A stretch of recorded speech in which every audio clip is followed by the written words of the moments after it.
Hello नमस्कार साथियों, welcome to royal study. दोस्तों एसएससी जीडी कांस्टेबल 2025 के स्पेशल एग्जाम का नेक्स्ट एनालिसिस आपके लिए लेकर आ चुके हैं और आज 18 फरवरी 2025 को हम सेकंड शिफ्ट का एनालिसिस कवर कर रहे हैं। इससे पहले हम फर्स्ट शिफ्ट वाला वीडियो आपको दे दिया है, नहीं देखा है तो ये आई बटन पर आपको लिंक मिलेगी, जाकर चेकआउट आप कर लीजिएगा। प्लेलिस्ट की मिल जाएंगी, सारे वीडियोस आपको व्यवस्थित रूप से मिल जाएंगे। गाइस इस वीडियो में 100% ऑथेंटिक जो क्वेश्चंस हमें बच्चों के द्वारा सीधे बताए गए वो क्वेश्चंस हम आपके साथ शेयर करेंगे जो कि बिल्कुल ऑथेंटिक और एक्यूरेट रहेंगे। क्लियर है? तो आप सभी से रिक्वेस्ट है कि पूरी वीडियो लास्ट तक देखिएगा। क्लियर है?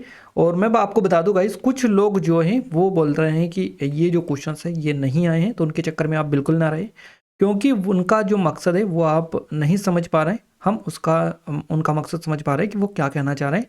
तो इन गलतफहमी में ना रहे, क्योंकि हम जो क्वेश्चंस आपको बता रहे हैं वो सीधे बच्चे जो एग्जाम देकर आ रहे हैं वो जो हमें बता रहे हैं वही हम आपको बता रहे हैं, और एक्स्ट्रा कुछ चीज़ें नहीं बता रहे हैं। हम कई बार आपको प्रूफ भी बता चुके हैं, जो कि स्क्रीनशॉट्स वगैरह अगर आप चाहेंगे तो टेलीग्राम पर हम अपडेट कर देंगे।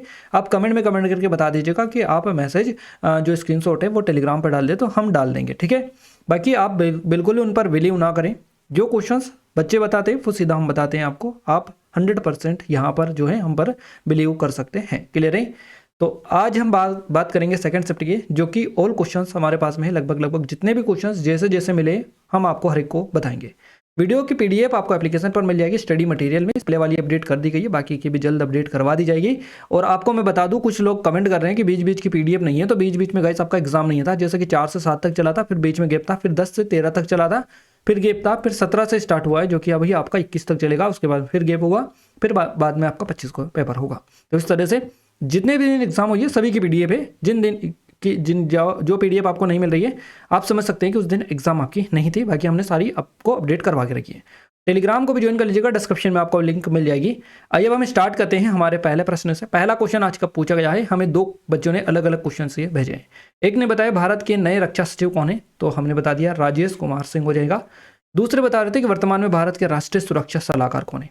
अब ये क्वेश्चंस में उनको कन्फ्यूजन क्रिएट हो रहा है, या ये बता रहे हैं तो उनको नाम एग्जैक्ट याद नहीं है, इसलिए हमने दोनों डाल दिए, क्योंकि ये राष्ट्रीय सुरक्षा सलाहकार तो आपका पहले भी पूछा जा चुका है। ये रक्षा जो सचिव है इसको याद रख लीजिएगा, अगर अभी पूछा गया तो ठीक है, हो सकता है आगे भी बन जाए।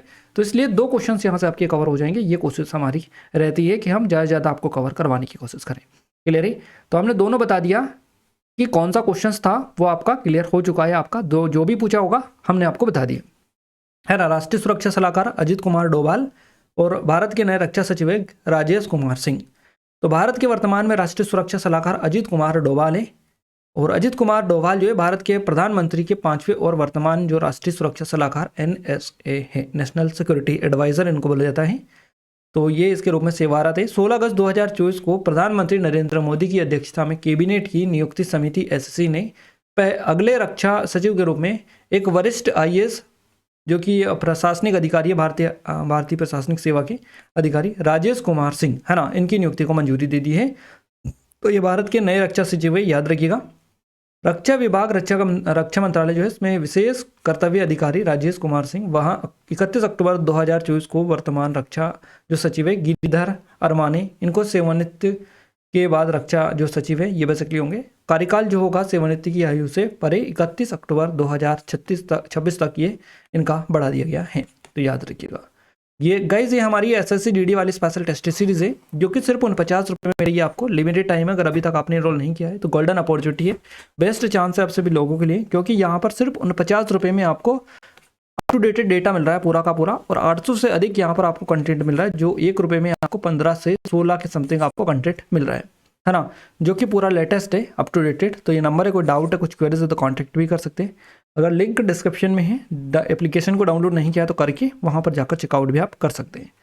अगला क्वेश्चन है हमारा, सूक्ष्म लघु और मध्यम उद्यम जो उद्योग मंत्री है ये कौन है, 2024 के अकॉर्डिंग आपसे पूछा गया है। तो जीतन राम मांझी आपका करेक्ट आंसर हो जाएगा। दूसरे ने बताया है कि सितंबर 2024 में भारत के विज्ञान और प्रौद्योगिकी मंत्री कौन है, इस तरह से इन्होंने बताया है।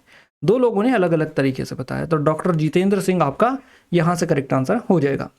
नेक्स्ट है, सितंबर 2024 में भारत के विज्ञान और प्रौद्योगिकी मंत्री डॉक्टर जितेंद्र सिंह थे। उन्होंने विज्ञान और प्रौद्योगिकी मंत्रालय के राज्य मंत्री स्वतंत्र प्रभार के रूप में काम किया है। पृथ्वी विज्ञान मंत्रालय, प्रधानमंत्री कार्यालय, कार्मिक और लोक शिकायत और पेंशन राज्य मंत्री स्वतंत्र प्रभार के रूप में भी कार्य करते हैं। भारतीय जनता पार्टी की राष्ट्रीय जो कार्यकारिणी है इसके सदस्य और केंद्र शासित प्रदेश जम्मू कश्मीर के लिए प्राथमिक प्रवक्ता के रूप में ये कार्य कर चुके हैं। भारत सरकार का सूक्ष्म लघु और उद्यम जो मंत्रालय है भारत सरकार में, तो भारत में सूक्ष्म लघु और उद्यम आकार के व्यवसायों से संबंधित कानूनों, नियमों और विनियमों को विकसित करने और लागू करने के लिए सर्वोच्च अधिकारी कार्यकारी प्राधिकरण के रूप में ये कार्य करता है। अगले क्वेश्चन की बात करते हैं। नेक्स्ट क्वेश्चन है, दूसरी पंचवर्षीय योजना किस मॉडल पर आधारित थी? तो ये थी महालनोबिस मॉडल पर आधारित। दूसरी पंचवर्षीय योजना महालनोबिस मॉडल पर आधारित थी, याद रखिएगा। दूसरी पंचवर्षीय योजना में नेहरू महालनोबिस मॉडल को अपनाया गया। इस योजना का मुख्य उद्देश्य बुनियादी और भारी उद्योगों के विकास पर विशेष जोर देने के साथ साथ तेजी से औद्योगिकीकरण था। 1956 की औद्योगिक नीति ने आर्थिक नीति के लक्ष्य के रूप में समाज के एक समाजवादी प्रतिरूप की स्थापना को स्वीकार किया। तो प्रोफेसर पीसी महालनोबिस इनका नाम है ना। तो इस मॉडल के मुख्य वास्तुकार थे ये पीसी महालनोबिस जो है, ये महालनोबिस मॉडल के मुख्य वास्तुकार थे, ये आपको याद रखना है। अगला क्वेश्चन है हमारा, ऊष्मागतिकी का शून्य कोटि नियम क्या है? तो यदि एक द्रव के साथ अन्य द्रवों की तापीय साम्यावस्था हो तो स्वयं इन द्रवों में आपस में तापीय साम्यावस्था होगी और इसी को ऊष्मागतिकी का शून्यवाद सिद्धांत बेसिकली कहा जाता है। शून्यवाद सिद्धांत जो नियम है ये कहता है कि यदि दो ऊष्मागतिक प्रणालियां किसी तीसरी प्रणाली के साथ तापीय संतुलन में हैं और दोनों प्रणालियां एक दूसरे के साथ तापीय संतुलन में हैं, तो प्रणालियों को ऊष्मा या ऊष्मीय संतुलन में कहा जाता है यदि वे केवल गर्मी के लिए पारगम्य दीवार से जुड़ी होती है और वे समय के साथ नहीं बदलती है। तो अगला क्वेश्चन है हमारा, नागालैंड में कौन सा महोत्सव मनाया जाता है? इस तरह से क्वेश्चन था ये आपका एक, तो हॉर्नबिल महोत्सव मनाया जाता है नागालैंड में। क्वेश्चन इस तरह से भी है आपका कि हॉर्नबिल जो महोत्सव है किस राज्य में मनाया जाता है? तो ये नागालैंड में मनाया जाता है। दोनों एक ही है आपका, कान इधर से पकड़ लीजिएगा या इधर से पकड़ लीजिएगा, बात एक ही है। क्वेश्चन आंसर में, आंसर क्वेश्चन में कैसे भी कह लीजिएगा। चलिए अगला क्वेश्चन है हमारा, उससे पहले डिटेल कवर करवा दे थोड़ी सी। हॉर्नबिल जो महोत्सव है जिसे त्योहारों का त्योहार कहा जाता है, जैसे कि है ना, आपको बताइए त्योहारों का त्योहार कौन सा है? हॉर्नबिल त्योहार। तो नागालैंड का सबसे भव्य सांस्कृतिक उत्सव है ये, और ये जो त्यौहार है ये हर साल 1 से 10 दिसंबर तक नागालैंड की जो राजधानी कोहिमा, इससे लगभग 12 किलोमीटर दूर किसामा हेरिटेज विलेज में आयोजित किया जाता है। इस महोत्सव की जो शुरुआत है 2000 साल पहले नागालैंड सरकार द्वारा राज्य की सांस्कृतिक विरासत को संरक्षित करने और आंतरिक जनजातीय एकता को बढ़ावा देने के उद्देश्य से की गई थी। इसमें नागालैंड की 17 प्रमुख जनजातियाँ अपनी पारंपरिक नृत्य, संगीत, खेल, हस्तशिल्प और व्यंजन प्रस्तुत करती हैं। महोत्सव का जो नाम है ये हॉर्नबिल पक्षी के नाम पर रखा गया है, जिसे नागा जनजातियाँ शुभ और शक्तिशाली बेसिकली मानती है। अगला क्वेश्चन है, यामिनी कृष्णमूर्ति ने दिल्ली में किसकी स्थापना की थी? तो देखिए यामिनी कृष्णमूर्ति इन्होंने नाम बताया और ये बता रहे थे कि यामिनी कृष्णमूर्ति ने चेन्नई में किसकी स्थापना की थी? तो इन्होंने चेन्नई में किसी भी स्थापना नहीं की। चेन्नई में जो स्थापना की थी ये रुक्मणी देवी अरुंडेल ने की थी, है ना, चेन्नई में। तो रुक्मणी देवी अरुंडेल ने जो चेन्नई में स्थापना की थी ये की थी कलाक्षेत्र फाउंडेशन की। वहीं यामिनी कृष्णमूर्ति की बात करें तो इन्होंने दिल्ली में की थी स्थापना, और किसकी की थी? तो यामिनी स्कूल ऑफ डांस की स्थापना की थी इन्होंने दिल्ली में। तो इस तरह से ये क्वेश्चन था। अगर आपका यामिनी के बारे में पूछा गया होगा तो ये फिर यामिनी स्कूल ऑफ डांस आएगा। रुक्मणी देवी वाला पूछा गया होगा तो फिर कलाक्षेत्र फाउंडेशन आएगा, जिसकी स्थापना इन्होंने चेन्नई में की थी। तो प्रसिद्ध नृत्यांगना है रुक्मणी देवी अरुंडेल, इन्होंने चेन्नई में कलाक्षेत्र फाउंडेशन की स्थापना की थी। कलाक्षेत्र जो है एक प्रतिष्ठित संस्थान है जो भारतीय शास्त्रीय नृत्य, विशेष रूप से भरतनाट्यम और पारंपरिक कला रूपों के संरक्षण और प्रशिक्षण के लिए स्पेशली जाना जाता है। क्लियर है? और इसके अलावा जो है इसकी स्थापना 1936 में हुई थी, 1936 में, और ये आज भी कला और संस्कृति के क्षेत्र में महत्वपूर्ण भूमिका निभा रहा है। इसके अलावा प्रसिद्ध भारतीय नृत्यांगना है यामिनी कृष्णमूर्ति, इन्होंने दिल्ली में जो है यामिनी स्कूल ऑफ डांस की स्थापना की थी। तो आपको याद रखना है, ये आपको याद रखना है। कृष्णमूर्ति के बारे में अगर अपन और बातें करें तो यामिनी कृष्णमूर्ति प्रसिद्ध भरतनाट्यम और कुचिपुड़ी नृत्यांगना थी।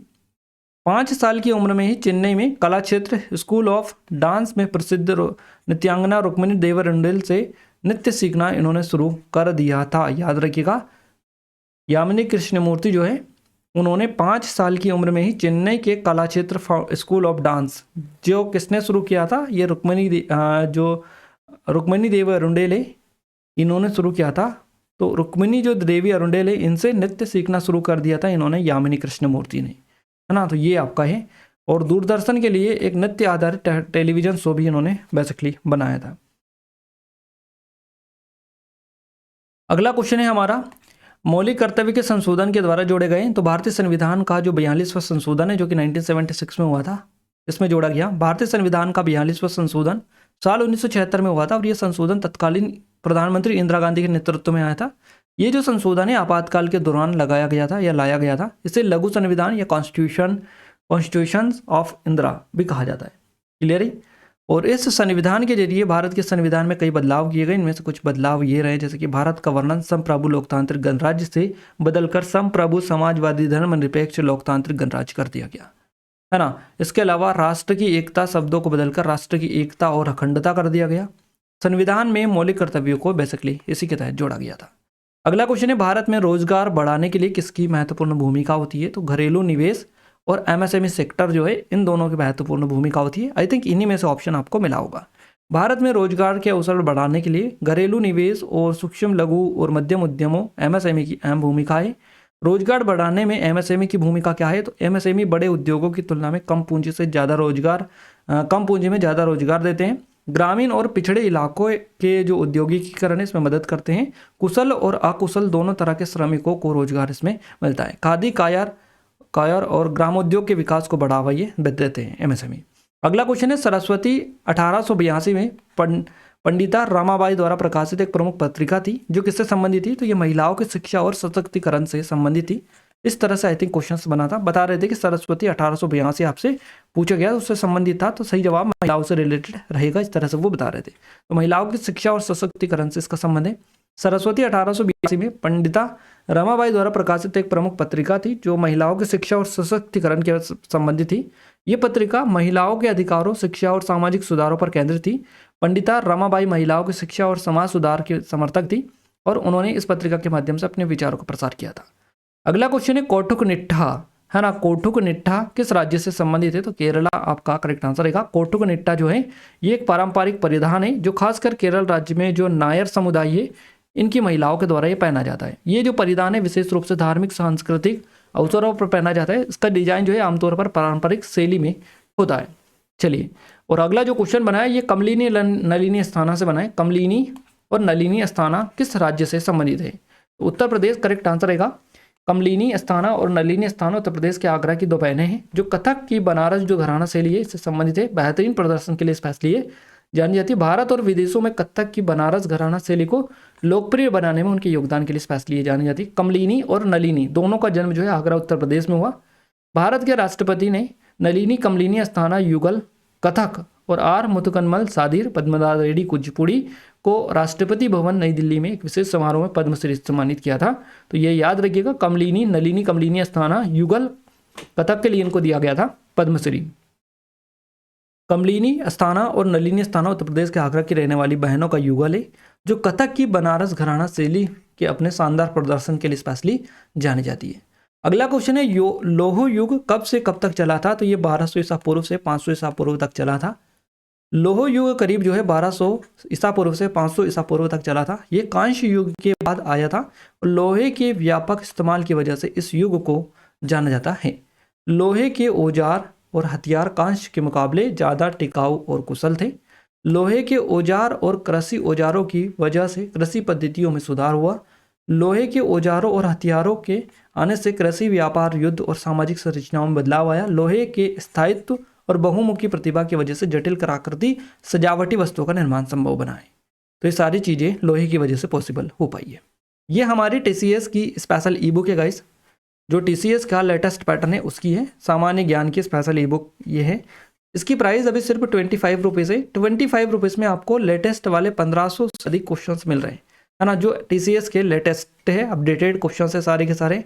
तो अगर आप भी आगामी एग्जाम की प्रिपरेशन चल रही है आपकी तो बेस्ट है, आप जरूर से ले लीजिएगा। मैं सजेस्ट यही करना चाहूँगा। जीके की सर्वश्रेष्ठ ई बुक है ये नंबर है, कोई डाउट है कुछ क्वेरी तो कांटेक्ट कर सकते हैं। डेमो भी एप्लीकेशन पर डाला है, जाकर चेकआउट आप कर सकते हैं। क्लियर है। 1500 लेटेस्ट क्वेश्चंस आपको मिल जाएंगे 25 रुपये में। नाम मात्र की प्राइस पर ये आपको मिल जाएगा, है ना। इससे अधिक ही आपको मिलेगा, कम बिल्कुल भी नहीं मिलेगा। चलिए अगला क्वेश्चन है, ये वित्त मंत्रालय से बना था कि जो मंत्री पद है आए थे वो कौन है? इस तरह से क्वेश्चन बना था।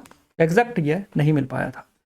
अगला क्वेश्चन है, जनगणना की जो शुरुआत है कब हुई थी? 1872 में हुई थी जनगणना का शुरुआत, आपको पता ही होगा आई थिंक ये। क्लियर है। भारत में जनगणना की जो शुरुआत है साल 1872 में हुई थी हालांकि यह गैर वैज्ञानिक तरीके से की गई थी। वैज्ञानिक तरीके से पहली जो जनगणना हुई थी 1881 में हुई थी। साल 1865 में भारत सरकार और गृह सरकार है, इसने आम जनसंख्या की जनगणना का करने का फैसला किया था। और साल 1866 में देश के सबसे ज़्यादातर हिस्सों में लोगों की गिनती करके जनगणना जो है बेसिकली की गई। तो साल 1949 के बाद से जनगणना जो है भारत सरकार का जो गृह मंत्रालय इसके अधीन होती है। और इसके अलावा कथक नृत्य से कथक होगा, ये कथक नृत्य से क्वेश्चन बना होगा, जो कि कमलिनी स्तना वाला होगा या फिर हो सकता है और कोई भी हो। बिहू का पूछा था आपसे, इतना ही मिला है, एग्जैक्ट नहीं मिला, एक बजट से क्वेश्चन था। इसके अलावा सैंपल रजिस्ट्रेशन सिस्टम SRS, इसकी रिपोर्ट के मुताबिक साल 2020 में भारत में शिशु मृत्यु दर कितनी थी? तो ये प्रति 1000 जीवित जन्मों पर 28 थी। सैंपल रजिस्ट्रेशन सिस्टम SRS की रिपोर्ट के मुताबिक साल 2020 में भारत में शिशु मृत्यु दर प्रति 1000 जीवित जन्मों पर 28 थी, और ये साल 2019 के मुकाबले 6.7% कम थी, है ना। और इस रिपोर्ट के मुताबिक साल 2020 में 5 साल से कम उम्र के बच्चों की मृत्यु दर 32 थी, ये साल 2019 के मुकाबले कम थी। इस रिपोर्ट के मुताबिक उत्तर प्रदेश और कर्नाटक में सबसे ज़्यादा गिरावट दर्ज की गई थी। अगला क्वेश्चन है हमारा, 2024 में दिल्ली के वित्त मंत्री कौन थे, है ना। 2024 में दिल्ली के वित्त मंत्री कौन थे? इस तरह से क्वेश्चंस बना तो वित्त मंत्री आतिशी मारलेना थी। 2024 में दिल्ली के वित्त मंत्री आतिशी मारलेना है ना। ऑप्शंस और भी आपको मिलेंगे, उसी के अकॉर्डिंग आपको क्लिक करना था। तो आतिशी मारलेना जो है आम आदमी पार्टी से हैं। 4 मार्च 2024 को दिल्ली सरकार का वार्षिक बजट इन्होंने पेश किया था, और इनके द्वारा जो बजट पेश किया गया था उसमें मुख्य रूप से शिक्षा, स्वास्थ्य, सड़कों, जल आपूर्ति जैसे क्षेत्रों पर ध्यान केंद्रित किया गया था। तो ये वित्त मंत्री थी। तो ये हमने 20 क्वेश्चंस आपको बता दिए एग्जैक्ट जो पूछे गए हैं। हो सकता है ये जो टॉपिक आधे अधूरे मिले इनका आप थोड़ा सा देख लीजिएगा, बाकी और हमने पूरा आपको लगभग कवर करवा दिया है। ये हमारी SSC GD वाली स्पेशल टेस्ट सीरीज है, जिसके बारे में हम आपको बता रहे थे। सिर्फ 49 रुपये प्राइस है ना। नाम मात्र की शुल्क पर आपको मिल जाएगा, डिस्क्रिप्शन में लिंक के जाकर चेकआउट कर सकते हैं। यह RPF कांस्टेबल की अवेलेबल है सिर्फ 79 रुपीज़ में। 800 से अधिक कंटेंट यहाँ पर आपको मिल जाएगा जो अपडेटेड है, लेटेस्ट है।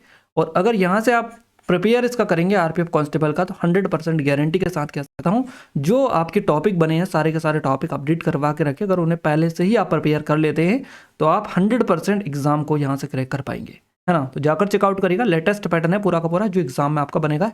ये नंबर है, कोई डाउट है, कुछ क्वेरीज से कॉन्टैक्ट भी कर सकते हैं। ये RRB NTPC की, इसके लिए सेम प्राइस पर आपको मिल जाएगी सिर्फ 79 में, है ना। नाम मात्र की शुल्क पर, डेमो एप्लीकेशन पर ही है। ये नंबर है, कोई डाउट है, कुछ क्वेरीज है तो जरूर से चेकआउट करिएगा, डिस्क्रिप्शन में लिंक है। ये मध्य प्रदेश एग्जाम के लिए स्पेशल है, इनकी भी लिंक आपको डिस्क्रिप्शन मिलेगी, एक बार जाकर जरूर से चेकआउट आप कर लीजिएगा। हिंदी की बात करेगा, इसे एक गद्यांश बना था जिससे 5 क्वेश्चंस आपके पूछे गए। विलोम शब्द से 2 क्वेश्चंस बने थे। इसके अलावा संज्ञा से 1 क्वेश्चन था, पर्यायवाची से आपका 1 क्वेश्चन था, वाक्य शुद्धि से 2 क्वेश्चन थे, मुहावरे से 2 क्वेश्चन पूछे गए, एक शब्द से 1 आपका क्वेश्चन बनाए। प्रतिशत से बात करें 1 से 2 क्वेश्चन बनाए, लाभानी से 2 क्वेश्चन थे, SI CI से 1 क्वेश्चन था आपका, औसत से 1 क्वेश्चन था। इसके अलावा LCM HCF से 2 क्वेश्चन थे, सिंप्लीफिकेशन से 2 क्वेश्चन पूछे गए, ट्रेन से 2 क्वेश्चन थे, कार्य और टाइम एंड वर्क से आपका 1 क्वेश्चन था। इसके अलावा रीजनिंग में बात करें, ब्लड रिलेशन से 1 था, नंबर सीरीज से 1 क्वेश्चन था, वेन डायग्राम से 1 क्वेश्चन था, एनालॉजी से 1 क्वेश्चन था। इसके अलावा मैथमेटिकल ऑपरेशन से 1 क्वेश्चन पूछा गया था। कोडिंग डिकोडिंग जो है 2 से 3 क्वेश्चन थे। इसके अलावा मिरर इमेज से 3 क्वेश्चन थे, मिसिंग नंबर से 1 क्वेश्चन था आपका, सिटिंग अरेंजमेंट से 2 क्वेश्चन था, कथन निष्कर्ष से 1 क्वेश्चन था, पजल से भी 1 क्वेश्चन आपका पूछा गया था। तो ये सारा का सारा हमने कंटेंट आपको कवर करवाया है जो आपका एग्जैक्ट पूछा गया था। 100% हम रियल जो है आपको दें, है ना। जो चीज़ें थी क्लियर आपको हो चुकी है। आई थिंक यहाँ से आपको काफ़ी ज़्यादा हेल्प मिली होगी पैटर्न को समझने में, आगे की तैयारी को कंटिन्यू करने में। क्लियर है, ये चीज़ें ऑलरेडी हम आपको बता ही चुके हैं, टेस्ट सीरीज वगैरह, ई-बुक वगैरह, तो आप जाकर चेकआउट करिएगा, डिस्क्रिप्शन में लिंक है, बार बार नहीं बताना चाहेंगे, है ना। डिस्क्रिप्शन में लिंक है, अगर आप चाहें तो बिल्कुल एक बार विजिट जरूर से करके देख लीजिएगा। जो लोग भी RPF कांस्टेबल और RRB NTPC की तैयारी कर रहे हैं, क्योंकि आप सभी के लिए स्पेशल नाम मात्र की प्राइस पर दे रहा है सिर्फ 79 में। और ये इतनी प्राइस पर बिल्कुल भी कोई भी नहीं देगा, इतने कम प्राइस में। कहीं भी आप कितने भी बड़े चैनल पर चले जाएगा, कितने भी छोटे पर चले जाएगा, कोई नहीं देगा इतना बढ़िया और शानदार, इतना ज़्यादा कंटेंट। एक बार जाकर चेकआउट करिएगा तब आपको बिलीव होगा। डिस्क्रिप्शन में लिंक आपको मिलेगी। ये ई-बुक है, सिर्फ 25 रुपये में आपको मिल जाएगी, जिसमें आपको 1500 से अधिक जो है लेटेस्ट क्वेश्चंस मिलेंगे, सारे के सारे अप टू डेटेड TCS के। नाम मात्र में आपको मिल रहा है सिर्फ 25 रुपये की प्राइस में, है ना। तो जाकर चेकआउट करिएगा, डिस्क्रिप्शन में लिंक है, डेमो भी दे रखा है, ये नंबर है, कोई डाउट है, कुछ क्वेरी देता हो। और इस वीडियो की PDF के लिए आपको क्या करना है, एप्लीकेशन को डाउनलोड कर लेना है, टेलीग्राम चैनल ग्रुप को ज्वाइन कर लेना है। दोनों के लिंक आपको इन वीडियोज़ का डिस्क्रिप्शन में मिल जाएगी।